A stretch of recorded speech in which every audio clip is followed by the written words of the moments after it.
এবার ফসল আল্লাহ অনেক ভালো দিয়েছে, তাই না? যাক, এবার কৃষকের মুখে হাসি ফুটবে।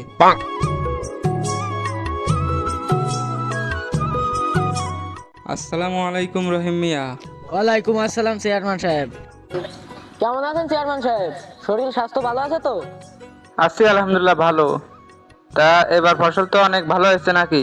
আলহামদুলিল্লাহ, আল্লাহর ইচ্ছায় এবার ফসল অনেক ভালো হয়েছে। তবে যার জন্য আসছি মূলত, সামনে তো 14 ফেব্রুয়ারি, তুমি জানো তোমার একটা মেয়ে আছে, বড় হচ্ছে। তো তুমি চেষ্টা করবা ওই দিন তোমার মেয়ে যাতে বাইরে না যায়, কারণ বিগত বছর যেগুলো 14 ফেব্রুয়ারি চলে গেছে, তুমি তো জানো কি অবস্থা হয়েছে দেশে, কত নোংরামি কাজবাজ হয়, সেটা তো তুমি জানো। এই জন্য আমরা না, মানে আমাদের সরকার বা আমি আমি চাই না আর কোনো মেয়ে নির্যাতনের শিকার হোক, আর আমাদের ছোট ছোট ছেলে মেয়েরা দর্শিত হোক অবৈধ সম্পর্কে জড়ায়। সেজন্য তুমি তোমার মেয়েকে ওই দিনটা ঘরে আটকায় রাখবা যেভাবে হোক। আর ওই দিন যতই প্রাইভেট স্কুল কোচিং থাকুক, তুমি তোমার মেয়েকে ওই দিনটা বাইরে যেতে দিবা না, এটা আমার অনুরোধ। ইয়ে কি করলেন চেয়ারম্যান সাহেব? আমার মাই যে আরো কয় ওই 14 ফেব্রুয়ারি ওই দিন ওর ইম্পর্টেন্ট ক্লাস থাকে, আরো সল সল বাইরে চলে যায়। আচ্ছা, আমি আপনার কথা মাথায় রাখবানে, দরকার হয় ওই গইলি যে বড় তালা, ওই তালা আইনি ওই দিন ঘরে মেরি থুবানে। তো আমি এখন আসি, কথাটা মাথায় রাখবা। আসসালামু আলাইকুম। আচ্ছা ঠিক আছে চেয়ারম্যান সাহেব, ওয়ালাইকুম আসসালাম।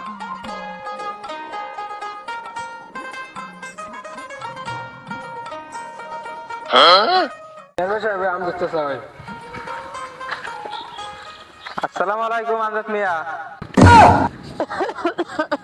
ওয়ালাইকুম আসসালাম চেয়ারম্যান সাহেব। এই ভর দুপুর বেলায় গাছতলায় বসে কি সুখ টান দিতে চাও নাকি? তা সুখটা না দিতে পারলাম কই, তোমরা তো তার মধ্যে চলে আসছি। তো এসব খা কি ছাড়ান দেওয়া যায় না? এসব খালি তো ক্ষতি ছাড়া উপকার তো আর হয় না। তা যাই হোক, যেটা বলতে আইছি, ওই সামনে তো 14 ফেব্রুয়ারি বিশ্ব বেহায়া দিবস।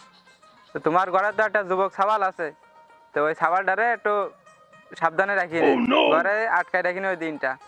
কারণ এর বিগত বছরে তো দেখি চাও কত নোংরামি কাজ বাজ হয়েছে। হ্যাঁ, সেইভাবে তুমি তোমার ছাওয়ালটারে ঘরের ভিতরে রাখি নে। ও 14 ফেব্রুয়ারি, তা ও দিন ছেলেপিলি তো একটু মজ মাস্তি করে, একটু ঘুরে মুড়ে বেড়ায়, তো বয়সকালে তো আমরাও করেছি।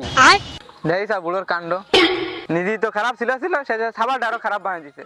হ্যাঁ, ছাওয়ালটারে তো একটু ভালো করতে পারতি। এখন যদি একটা অঘটন ঘটে যায়, তোমার ছাওয়াল যদি একটা মায়ের সাথে অঘটন ঘটাই ফেলে, তো এর দায় কিটা নেবে? হ্যাঁ, তাতে আমার কি দোষ? সে তো বসবে মায়ের বাপ। মেয়ে অঘটন ঘটা দিচ্ছে, এতে সাবালের কি সবসময় দোষ হবে নাকি? ওইসব মায়ের জন্যই তো সাবাল কি দোষ হয়?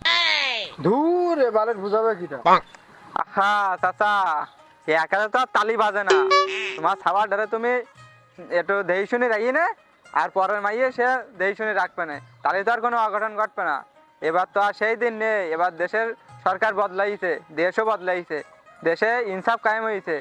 এখন আর ওই নষ্টামি আর চলবে না, বুঝতে পারিস? কি কইতে চাও এসব? আমাকে সময় তো আরো ভালো ছিল, এসব কোনো ঝামেলা ছিল না।